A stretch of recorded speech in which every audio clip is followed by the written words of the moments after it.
வணக்கம் மக்களே. நம்ம கார்த்திக் கதையில அடுத்து என்ன நடக்க போகுது அப்படிங்கிறதுக்கான ஒரு ப்ரிடிக்ஷன் ரிவ்யூ தாங்க இந்த வீடியோல பார்க்க போறோம். ஸோ மறக்காம இந்த வீடியோக்கு லைக் பண்ணிக்கோங்க, நம்ம சேனலை சப்ஸ்கிரைப் பண்ணிட்டு பக்கத்துல உள்ள பெல் ஐக்கானையும் கிளிக் பண்ணி ஆல்னு செட் பண்ணிக்கோங்க. அப்பதாங்க அடுத்த வீடியோஸ் போடும் பொழுது உங்களுக்கு நோட்டிஃபிகேஷன் வரும், பார்க்கலாம். சரி வாங்க வீடியோக்குள்ள என்ன நடந்துச்சு அப்படிங்கிறத பத்தி நம்ம இப்ப பார்ப்போம். என்ன நடக்குது அப்படின்னா, நம்ம ராஜேஸ்வரி கார்த்தியை பார்த்ததோட ரொம்ப அதிர்ச்சி ஆகுறாங்க. இவன் சென்னையில ரொம்ப பெரிய பிசினஸ்மேன். இவன் எதுக்கு இங்க இந்த மாதிரி ஒரு வேலையை பார்த்துக்கிட்டு இருக்கான்? இதுல ஏதோ ஒரு காரணம் இருக்கு அப்படின்னு நினைக்கிறாங்க. அதே நேரத்துல நம்ம ராஜேஸ்வரி நினைக்கிறாங்க, இந்த விஷயத்த பத்தி நம்ம சாமுண்டீஸ்வரி கிட்ட சொல்லுவோமா என்ன அப்படிங்கிறத யோசிக்கிறாங்க. அப்ப சாமுண்டீஸ்வரி நேரா ராஜேஸ்வரி கிட்ட, ராஜேஸ்வரி, நான் உன்கிட்ட ரொம்ப முக்கியமான விஷயம் ஒன்று சொல்லணும். அப்ப ராஜேஸ்வரி கேட்குறாங்க, சொல்லு சாமுண்டீஸ்வரி. அப்ப சாமுண்டீஸ்வரி ராஜேஸ்வரியை தனியாக கூட்டிட்டு போறாங்க. அப்ப ராஜேஸ்வரி கேட்குறாங்க, ரொம்ப முக்கியமான விஷயம்னு சொன்னேன், ரகசியமா சொல்ல போற? சாமுண்டீஸ்வரி சொல்றாங்க, ஆமா ராஜேஸ்வரி, ரகசியம்தான் சொல்ல போறேன். இது வரைக்கும் யாருக்கும் தெரியாத ஒரு ரகசியத்தை சொல்ல போறேன். ராஜேஸ்வரி கேட்குறாங்க, என்னடி சொல்ற? சாமுண்டீஸ்வரி சொல்றாங்க, இங்க பாரு, என் பொண்ணுக்கு இன்னைக்கு கல்யாணம் ஏற்பாடு பண்ணியிருக்கேன்னு. எல்லாரும் நினைக்கிற மாதிரி மகேஷுக்கும் ரேவதிக்கும் ஒன்றும் கல்யாணம் நடக்க போறது கிடையாது. இது கேட்டதோட ராஜேஸ்வரிக்கு செம ஷாக்கு. என்னடி சொல்ற? பத்திரிகையில எல்லாம் மகேஷ் அப்படின்னு தானே இருந்துச்சு. சாமுண்டீஸ்வரி சொல்றாங்க, ஆமா ராஜேஸ்வரி, அப்படிதான் இருந்துச்சு. ஆனா சூழ்நிலையால நான் பையனை மாத்திட்டேன். ராஜேஸ்வரி கேக்குறாங்க, சரி, இந்த விஷயத்தை பத்தி ரேவதிக்கு தெரியுமா? அவகிட்ட ஒரு வார்த்தை கேட்டுக்கையன். அப்ப சாமுண்டீஸ்வரி சொல்றாங்க, இங்க பாரு, நான் மட்டும் அந்த பையனோட கேரக்டரை பத்தி சொன்னேன்னா அந்த மாதிரி பொறுக்கிக்க நீ பொண்ணை கல்யாணம் பண்ணி கொடுக்க போற அப்படின்னு கேட்ப. அப்ப ராஜேஸ்வரி கேக்குறாங்க, அப்ப உன்னோட திட்டம் தான் என்ன? நீ அப்புறம் எதுக்கு இந்த கல்யாணத்தை இவ்வளவு தூரம் கொண்டுட்டு வந்த? டக்குன்னு இந்த கல்யாணத்தை நிப்பாட்ட வேண்டியதானே? அப்ப சாமுண்டீஸ்வரி சொல்றாங்க, அதுதான் ராஜேஸ்வரி நடக்கக்கூடாது, இங்க வாயேன் அப்படின்னு சொல்லி ராஜேஸ்வரியை கூப்பிட்டு, அந்த ஒருத்தி உட்கார்ந்துருக்கா பாரு அப்படின்ட்டு பரமேஸ்வரியை காமிக்கிறாங்க. பரமேஸ்வரி உட்கார்ந்துருக்காங்க. அப்ப ராஜேஸ்வரி கேக்குறாங்க, எதுக்கு இவங்களை காமிக்கிற? சாமுண்டீஸ்வரி சொல்றாங்க, இவங்க தான், இந்த பொம்பளையால தான் இன்னைக்கு நான் என் அம்மாவையும் என் அக்காவையும் இழந்துட்டு இருக்கேன். இதை கேட்டதோட ராஜேஸ்வரி கேக்குறாங்க, ஆமா, ரொம்ப நாளா சொல்லிக்கிட்டு இருந்தியே அந்த ராஜ சேதுபதியோட குடும்பம் பரமேஸ்வரி அப்படின்னு, இவங்க தானே? அப்ப சாமுண்டீஸ்வரி சொல்றாங்க, ஆமா, இவங்க தான். நான் இன்னைக்கு நிம்மதி இல்லாம இருக்கிறதுக்கு காரணமே அவங்க தான். எப்ப இந்த கல்யாணம் நிறுத்துவாங்க, அவளோட பேரனை எப்ப என் பொண்ணுக்கு கல்யாணம் பண்ணி வைக்கிறது அப்படின்னு இவ காத்துக்கிட்டு இருக்கா. அவளுக்கு அந்த மாதிரி ஒரு சூழ்நிலைய நான் ஏற்படுத்தி கொடுக்க முடியுமா? நீயே சொல்லு ராஜேஸ்வரி. நான் இந்த கல்யாணத்தை நிப்பாட்டினேன் அப்படின்னா என்ன நடக்கும் அப்படின்னு உனக்கு தெரியும்ல. அப்ப ராஜேஸ்வரி கேக்குறாங்க, சரி, அப்படி அந்த பையன் என்ன தாண்டி தப்பு பண்ணா?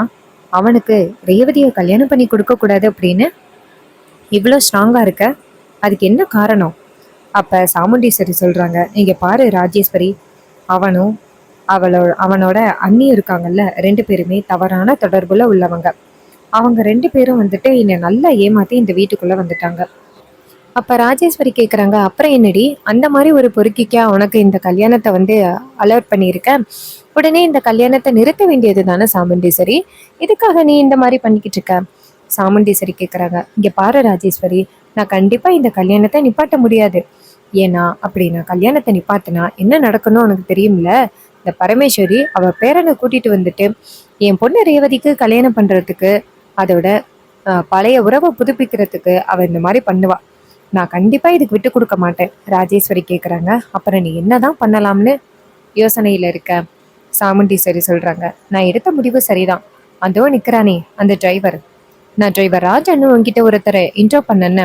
ராஜேஸ்வரி கேக்குறாங்க, ஆமா சாமுண்டீஸ்வரி. அப்ப சாமுண்டீஸ்வரி சொல்றாங்க, அவனை தான் என் பொண்ணு ரேவதிக்கு கல்யாணம் பண்ணி வைக்க போறேன். அவன் கண்டிப்பா என் பேச்சு கேட்பான். என்னை விட்டு கண்டிப்பா அவன் என்னை மீறி எந்த முடிவு எடுக்க மாட்டான் அப்படின்னு எனக்கு நம்பிக்கை இருக்கு. அவன் கண்டிப்பா இந்த வீட்டிலே இருப்பான் அப்படிங்கிற நம்பிக்கையே எனக்கு இருக்கு. அதனாலதான் சொல்றேன், அவன் தான் இந்த வீட்டுக்கு ஏத்த பையன். இதை கேட்டதோட ரொம்ப அதிர்ச்சி ஆகுறாங்க ராஜேஸ்வரி. ராஜேஸ்வரி சாமுண்டீஸ்வரி கிட்ட, இங்க பாரு, அந்த மகேஷை பத்தின உண்மையே உனக்கு இப்பதான் தெரிய வந்துச்சு. சரி, அந்த டிரைவர் ராஜாவை பத்தின உண்மைனாச்சும் உனக்கு தெரியுமா? அவன் யாரு, பேர் என்ன, ஊர் என்ன, ஏதாவது தெரியுமா? தெரியாத ஒருத்தருக்கு நீ ரேவதியை கல்யாணம் பண்ணி வைக்கிறது தப்பில்லையா? கொஞ்சம் யோசனை பண்ணி பாரு. அதுக்கு சாமுண்டீஸ்வரி சொல்றாங்க, இங்க பாரு, இத்தனை நாளா இந்த டிரைவர் ராஜா வீட்டுல தான் இருந்தான். அவன் மேல ஒரு தப்பு கூட இல்லை. கண்டிப்பா அவன் எந்தவித தப்பும் பண்ண மாட்டான் அப்படின்னு எனக்கு நம்பிக்கை இருக்கு. அவன் தான் இந்த வீட்டுக்கு ஏத்த ஆளு. இது கேட்டதோட அந்த ராஜேஸ்வரிக்கு கேக்குறாங்க, இங்க பாரு சாமுண்டீஸ்வரி, நான் சொல்றேன், நீ இன்னும் தப்பா நினைச்சுக்காத. எனக்கு தெரிஞ்சு அவன் ஒன்றும் ஏழையெல்லாம் கிடையாது. அப்ப சாமுண்டீஸ்வரி கேக்குறாங்க, என்ன ராஜேஸ்வரி சொல்ற? உனக்கு டிரைவர் ராஜாவை பத்தி தெரியுமா? ராஜேஸ்வரி சொல்றாங்க, இங்க பாரு, சென்னையில ரொம்ப பெரிய பிசினஸ் மேன் இருக்கான்னு அபிராமி காஸ்மெட்டிக் கம்பெனி. அந்த அபிராமி காஸ்மெட்டிக் கம்பெனியோட எம்டியே இவன் தான். அப்ப நம்ம அபிராமிக்கு ரொம்ப அதிர்ச்சி, சாமுண்டீஸ்வரிக்கு ரொம்ப அதிர்ச்சி. என்ன சொல்ற? அப்ப அவங்க சொல்றாங்க, ஆமா, உன்னை நல்லா வந்துட்டு இந்த டிரைவர்னு சொல்லிட்டு வந்து ஏமாத்தி இருக்கான். ஆனா எதுக்காக உன் குடும்பத்துக்குள்ள நுழைஞ்சான் அப்படின்னு எனக்கு தெரியல. ஆனா நீ எடுத்திருக்கிற முடிவு சரிதான். ஏன்னா அந்த பையன் ரொம்ப நல்ல பையன், கண்டிப்பா உன் பொண்ணை நல்லபடியா பார்த்துப்பான். சாமுண்டீஸ்வரி கேட்குறாங்க, ராஜேஸ்வரி, நீ சொல்றது ரொம்ப குழப்பமா இருக்கு. அவன் சாதாரண டிரைவர் தானே? ராஜேஸ்வரி கேட்குறாங்க, சாதாரண டிரைவரா? ஒரு நிமிஷம் இரு அப்படின்ட்டு ராஜேஸ்வரி அவங்களோட ஃபோனை எடுத்து கார்த்தி கூட எடுத்த ஒரு சில பிக்ஸை நேராக அந்த சாமுண்டீஸ்வரி கிட்ட காமிக்கிறாங்க. சாமுண்டீஸ்வரி கார்த்தியோட அந்த பிக்ஸ் எல்லாம் பார்த்துட்டு அதிர்ச்சி ஆகுறாங்க. பார்க்கறதுக்கே ரொம்ப கெத்தாவும் ஸ்டைலாகவும் பணக்காரனாகவும் இருக்காரு. இதை பார்த்ததோட சாமுண்டீஸ்வரிக்கு ரொம்ப அதிர்ச்சி. என்னடா இது, இவன் இப்படி இருக்கான்? அப்ப ராஜேஸ்வரி கேட்குறாங்க, என்ன சாமுண்டீஸ்வரி, ஷாக் ஆன மாதிரி இருக்கு? இங்க பாரு, நீ நினைக்கிற மாதிரி ஒன்றும் அவன் ஏழையெல்லாம் கிடையாது, கோடீஸ்வரன். உன் பொண்ணை கட்டாயம் நீ கல்யாணம் பண்ணி கொடு, அவன் நல்லபடியா பார்த்துப்பான். இது கேட்டதோட சாமுண்டீஸ்வரி சொல்றாங்க, இங்க பாரு ராஜேஸ்வரி, இவன் எப்படிப்பட்டவன் அப்படின்னு தெரிஞ்சு நான் எப்படி இவனுக்கு என் பொண்ணை கல்யாணம் பண்ணி கொடுக்க முடியும்? நீ நினைக்கலாம் இவன் கோடீஸ்வரன், பொண்ணை நல்லா பார்த்துப்பான் அப்படின்னு. ஆனா பணக்காரவங்க தான் ரொம்ப கெட்டவங்க. கண்டிப்பா வந்துட்டு இவன் நல்லவனா இருக்க வாய்ப்பே கிடையாது. ஏன்னா இவன் எதுக்காக வீட்டுக்குள்ள வந்துட்டு டிரைவர்னு சொல்லி நடிக்கணும்? கண்டிப்பா இதுக்கு பின்னாடி ஏதோ ஒரு காரணம் இருக்கு. நான் வந்துட்டு இவனை நம்பி ஏமாந்துட்டேன். இவன் கண்டிப்பா இந்த வீட்டுக்கு ஏத்த மருமகன்லாம் இல்லை. நான் உடனே இந்த கல்யாணத்தை நிப்பாட்டுறேன் அப்படின்னு சொல்ல ராஜேஸ்வரி கேட்குறாங்க, இங்க பாரு, கார்த்தி மாதிரி ஒரு பையன் உன் பொண்ணுக்கு மாப்பிள்ளையா அமைஞ்சதுக்கு நீ ரொம்ப கொடுத்து வச்சிருக்கணும் சாமுண்டீஸ்வரி. இங்க பாரு, எனக்கு மட்டும் ஒரு பொண்ணு இருந்துச்சுன்னா நான் கண்டிப்பா வந்துட்டு கார்த்திக்கு என் பொண்ணை கல்யாணம் பண்ணி கொடுத்துருவேன். அப்ப சாமுண்டீஸ்வரி கேட்குறாங்க, என்ன பேர் சொன்ன? அப்ப ராஜேஸ்வரி சொல்றாங்க, கார்த்தி, இந்த பையன் பேரு கார்த்தி தானே? இது கேட்டதோட சாமுண்டீஸ்வரி ஷாக் ஆகி, கார்த்தியா? இவன் பேர் கார்த்தி ஒன்றும் இல்லையே. அப்ப ராஜேஸ்வரி சொல்றாங்க, இங்க பாரு, கண்டிப்பா இதுக்கு பின்னாடி ஏதோ ஒரு காரணம் இருக்கு. இந்த பையன் இந்த வீட்டுல வந்துட்டு வேலைக்காரனா வேலை பார்க்கறான் அப்படின்னா கண்டிப்பா இதுக்கு பின்னாடி ஒரு பெரிய காரணம் இருக்கு. நீ ஃபர்ஸ்ட் என்னன்னு கேளு சாமுண்டீஸ்வரி. இது கேட்டதோட நம்ம சாமுண்டீஸ்வரிக்கு ரொம்ப அதிர்ச்சியா இருக்கு. என்னடா இது இவ்வளோ பெரிய பிரச்சனையா இருக்கே அப்படின்னு.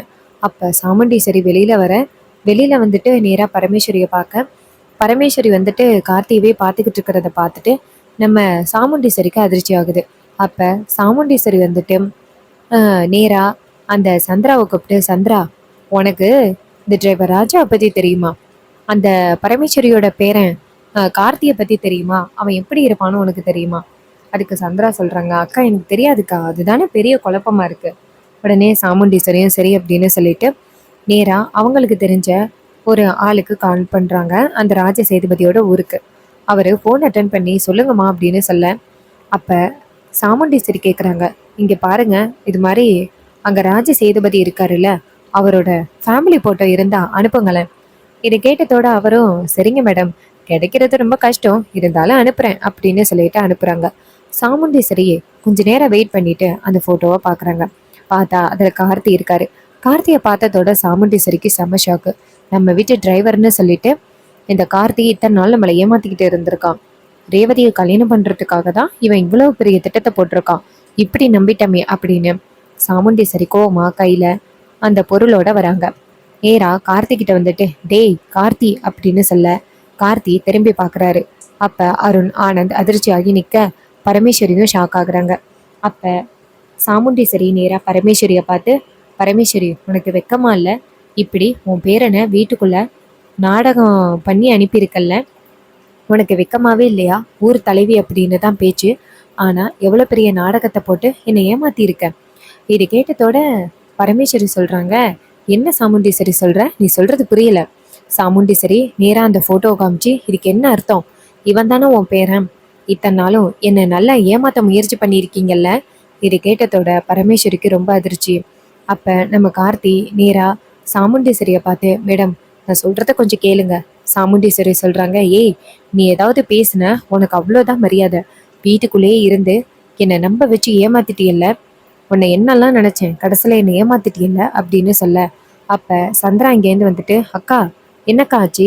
அப்போ சாமுண்டீஸ்வரி சொல்கிறாங்க, இத்தனை நாளும் இவன் நல்லவன் நினச்சிக்கிட்டு இருந்தேன், ஆனால் இவன் இவ்வளோ பெரிய கேடியாக இருப்பான் அப்படின்னு நான் எதிர்பார்க்கவே இல்லை. நான் எவ்வளோ நம்பிக்கையோடு இருந்தேன், ஆனால் இவன் என்னை நம்ப வச்சு ஏமாத்திட்டான். நீ ஆரம்பத்துலேருந்தே சொன்ன சந்திரா, இவன் நல்லவன் கிடையாது, இவன் நல்லவன் கிடையாது அப்படின்னே சொன்னேன். ஆனால் நான் கொஞ்சம் கூட கேட்காம இவன் ரொம்ப நல்லவன் அப்படின்னு நான் ரொம்ப ஏமாந்துட்டேன் அப்படின்னு சொல்ல. இது கேட்டதோட நம்ம சந்திரா கேட்குறாங்க, அக்கா என்னதாக்கா ஆச்சு அப்படி? அப்போ சாமுண்டீஸ்வரி சொல்கிறாங்க, ஏய் இவன் தான் அந்த கார்த்தியான். இது கேட்டதோட சந்திராவுக்கு செம்ம ஷாக்கு. அப்போ நம்ம சாமுண்டீஸ்வரி சொல்கிறாங்க, இத்தனை நாளும் இவன் வீட்டுக்குள்ளே இருந்துட்டு நம்ம எல்லாரையுமே ஏமாத்திருக்கான். அப்போ நம்ம சந்திரா சொல்கிறாங்க, அக்கா நீ ஏமாத்திட்டேன்னு சொல்லு. ஆரம்பத்துலேருந்தே இவனை பார்த்தாலே எனக்கு சந்தேகமாக இருக்குது. எனக்கு என்னமோ இவன் இந்த வீட்டுக்குள்ளே பிரச்சனை பண்ண வந்த மாதிரியே இருக்குன்னு ஆரம்பத்துலேருந்தே நான் சொல்லிக்கிட்டு இருந்தேன். ஆனால் நீ கொஞ்சமாவது கேட்டியா? நீ தான் ரொம்ப கண்மூடித்தனமா இவனை நம்பிட்ட. நம்பினத்துக்கு சரியான ஆப்பா உனக்கு வச்சுட்டானா? பாத்தியாக்கா, எனக்கு அப்பையிலேருந்தே நான் சொன்னேன்ல, இவன் ரேவதி பின்னாடியே சுற்றி சுற்றி வரான், கண்டிப்பாக இவனுக்கு ஏதோ ஒரு நினப்பு இருக்கு மனசுல அப்படின்னு நான் சொல்லிக்கிட்டே இருந்தேன்னு. அதே மாதிரி இவன் பண்ணிட்டான் பாத்தியா அக்கா. இனிமே இவனை நம்புறது அவசியமே இல்லைக்கா. இவனை இந்த வீட்டை விட்டு, இந்த மண்டபத்தை விட்டு துரத்தி அடி. அப்ப சாமுண்டீஸ்வரி சொல்றாங்க, இவனை துரத்தி அடிக்கணுமா? இத்தனை நாளும் இவன் என்னை ஏமாத்தினதுக்கு இவனுக்கு தக்க தண்டனை நான் கொடுத்தே ஆகணும் அப்படின்ட்டு சாமுண்டீஸ்வரி கையில பொருளை எடுத்து நேரா நம்ம கார்த்திக்கு நேரா நீட்ட. இதை பார்த்ததோட கார்த்தி அதிர்ச்சி ஆகுறாரு. அப்ப பரமேஸ்வரி, ஐயோ அப்பா முருகா, நீ தான் என் பேரன் கார்த்தியை காப்பாற்றணும், சாமுண்டீஸ்வரியோட கோவத்தை நிறுத்து அப்படின்னு. அப்போ நம்ம கார்த்தி வந்துட்டு நேராக சாமுண்டீஸ்வரியை பார்த்து, இங்கே பாருங்க மேடம், தயவு செஞ்சு சொல்கிறது கேளுங்க. உங்களை ஏமாற்றணும் அப்படிங்கிற இன்டென்ஷனில் நான் இந்த வீட்டுக்குள்ளே வரல. இந்த குடும்பம் ஒன்று சேரணும் அப்படிங்கிறதுக்காக உங்ககிட்ட எப்படியாவது பேசி உங்கள் சம்மதத்தை வாங்கி இந்த குடும்பத்தை ஒத்துமையாக்கணும் அப்படிங்கிறதுக்காக தான் நானே இந்த வீட்டுக்குள்ளே வந்தேன். நீங்கள் தயவு செஞ்சு என்னை நம்புங்க. அதுக்கு சாமுண்டீஸ்வரி சொல்கிறாங்க, ஏய் நீ தான் ஆரம்பத்துலேருந்து கேட்டுக்கிட்டு இருக்கேல்ல, ஆரம்பத்துலேருந்தே நான் சொல்கிறேன்னு, இந்த பரமேஸ்வரியோட குடும்பத்தில் உள்ளவங்க ஒருத்தரும் என் வீட்டுக்குள்ளே வரக்கூடாது அப்படின்னு நான் சொல்லிக்கிட்டு இருக்கேன்னு. இருந்தாலும் நீ இந்த வீட்டுக்குள்ளே வந்திருக்கேன்னா உனக்கு எவ்வளோ தைரியம் இருக்கணும். உனக்கு இவ்வளோ தைரியத்தை யார் கொடுத்தா? இந்த பரமேஸ்வரி தானே. இவளை இன்னைக்கு நான் காலி பண்ணாமல் விட மாட்டேன். எவ்வளோ தைரியம் இருந்தால் இவ இந்த விஷயத்த பண்ணியிருப்பா. இவளை நான் கண்டிப்பாக விடமாட்டேன் அப்படின்னு சொல்லிட்டு சாமுண்டீஸ்வரி கோவப்பட. அப்போ நம்ம பரமேஸ்வரி வந்துட்டு சாமியை கும்பிட்றாங்க. ஐயோ நீ தான் கடவுளை காப்பாற்றணும் தீபா, நான் எப்படியாவது கார்த்திக்கும் ரேவதிக்கும் கல்யாணத்தை பண்ணி வைக்கணும் அப்படின்னு ஆசைப்பட்டேன். நீ சாகும் பொழுது என்ன சத்தியம் பண்ணி கொடுத்துட்டு போனேன்? கார்த்தி 2வது கல்யாணம் கட்டாயம் பண்ணணும் அப்படின்னு தானே சொல்லிட்டு போனேன். கடைசியில் இப்படி ஒரு நிலைமையாச்சே. தீபா நீ தான் எப்படியாவது கார்த்தி ரேவதியோட கல்யாணத்தை நடத்தணும் அப்படின்ட்டு பரமேஸ்வரி நம்ம தீபாட்ட கெஞ்சுறாங்க. அதே நேரத்தில் சாமுண்டீஸ்வரி நேராக நம்ம பரமேஸ்வரியை பார்த்து, பரமேஸ்வரி உன் பேரனை நீ தான் இன்னைக்கு பார்க்குற கடைசி நாள் அப்படின்னு சொல்ல. அதே நேரத்தில் நம்ம கார்த்தி வந்துட்டு அமைதியாக நிற்கிறாரு. மேடம் நான் உங்களை ஏமாத்தினது தப்பு தான், ஆனால் உங்களை ஏமாற்றி நான் கடைசி வரைக்கும் உங்களை ஏமாற்றிக்கிட்டு இருக்கணும் அப்படின்னு எனக்கு எந்தவித எண்ணமும் இல்லை. இங்கே பாருங்கள் மேடம், நான் குடும்ப ஒத்துமையாக இருக்கணும் அப்படிங்கிறதுக்காக தான் இதெல்லாம் பண்ணேன். நீங்கள் புரிஞ்சுப்பீங்க அப்படிங்கிற நம்பிக்கையில் இதெல்லாம் பண்ணேன். தயவு செஞ்சு சொல்கிறத கேளுங்க மேடம் அப்படின்னு கார்த்தி கெஞ்சுறாரு. ஆனால் சாமுண்டீஸ்வரி கேட்கவே இல்லை. இங்கே பாரு, தேவையில்லாமல் பேசி என் கோவத்தை கலப்பாத அப்படின்ட்டு சாமுண்டீஸ்வரி செம கோவப்படுறாங்க. அப்போ டக்குன்னு அந்த இடத்துக்கு நம்ம தீபா வந்துட்டு அம்மன் ரூபத்தில் வராங்க. அதை பார்த்ததோட எல்லாருமே அதிர்ச்சியாகி நிற்கிறாங்க. அப்போ பரமேஸ்வரி கையெடுத்து கும்பிட்டு, அம்மன் உருவத்தில் தீபா வந்துட்டா, இனிமே அந்த பரமேஸ்வரியோட ஆட்டம் அவ்வளோதான். அப்போ நம்ம தீபா நேராக அந்த சாமுண்டீஸ்வரியை பார்த்து, ஹே சாமுண்டீஸ்வரி, யாரை பார்த்து என்ன பேசுகிற? அப்போ சாமுண்டீஸ்வரி கேட்குறாங்க, யார் நீ அப்படின்னு. அப்போ நம்ம தீபா சொல்கிறாங்க, அம்மனையே பார்த்து யாரை நீ கேட்குறியா அப்படின்ட்டு சாமுண்டீஸ்வரி கையில் இருக்கிற துப்பாக்கியை சூலாயுதத்தால் தள்ளி விடுறாங்க. இதனால அந்த துப்பாக்கி கீழே போய் விழுகுது.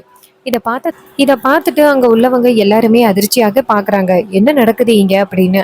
அதே நேரத்தில் சாமுண்டீஸ்வரி நேராக அம்மனை பார்த்ததோட, நீ யாரு அப்படின்னு கேட்க தீபா சொல்கிறாங்க, அம்மன் வந்திருக்கேன், யாருன்னு கேட்குற, இங்கே பாரு, உன்னோட ஆட்டம் எல்லாத்துக்குமே நான் முடிவு கட்ட வந்திருக்கேன்.